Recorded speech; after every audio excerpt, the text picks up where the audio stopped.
Opinion eroding respect, rising impunity a threat to national security and the men at borders. The attack on a serving colonel of the Indian Army and his son by Punjab police should have raised national outrage.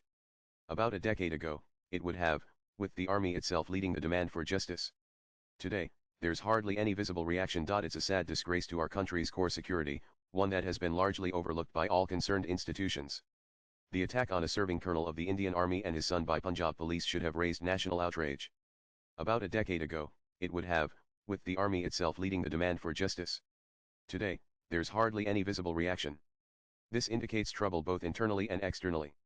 It's not just the deterioration of state institutions, but also an indifferent society, without clear principles or expectations of right and wrong. Both aspects deeply affect national security in multiple ways. Nanan first, the incident itself. According to available footage, the police used extreme brutality on the officer and his son, all over a parking dispute. Whether or not the officer was rude to the police is unclear. Even if he used profanities, the police should have informed the nearest military authority about a possible detention. The Code of Criminal Procedure specifies that no armed forces personnel may be arrested by civilian authorities unless on serious charges like murder. In this case, the brutality of the violence passes all boundaries. Such cases may be increasing. Days later, on March 25, a paratrooper was picked up, assaulted after a verbal exchange with an inspector, who seemed inebriated, and detained. Even worse, the judicial authorities kept him under detention for 20 days. Another incident involved an army major in Odisha, who, with his fiancée copyright, went to a police station for help after being attacked by a group of youths, only to be assaulted and detained themselves. An army officer was assaulted in Kerala by cadets who suffered minor food poisoning in December 2023. Nanan the army has since called for a fair and honest time-bound investigation into the incident.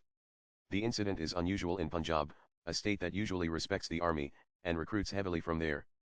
Whether the Agnipath scheme of short service has led to resentment is an open question, with 37,000 youngsters reportedly denied coveted jobs.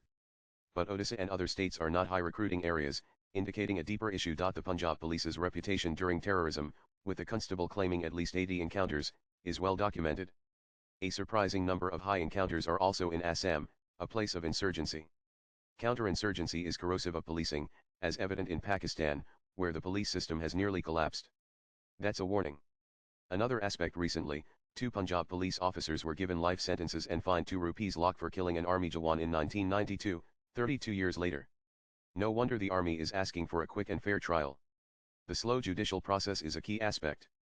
The officer involved in attacking the colonel and his son has another case against him by a reputed oncologist. In Assam, a Supreme Court judgment on investigating 171 alleged encounter cases seems stalled over concerns it would demoralize police. Police nationwide are seen as goons in uniform rather than guardians of the law. There are fine officers, but they operate in a system lacking accountability and closely linked to local politicians. That's not good for them or the public. This rot needs to be stopped, requiring the energetic Home Minister to reform police impunity. Attempts at reform since the 1970s have done little. One suggestion is errant police personnel be sent to Siachen for training.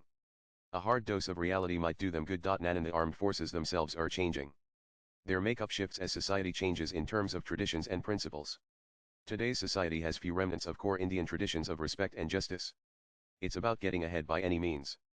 However, the army maintains traditions and training that set high standards of bravery and valor. During the Kargil War, 26 young officers were killed and 66 injured.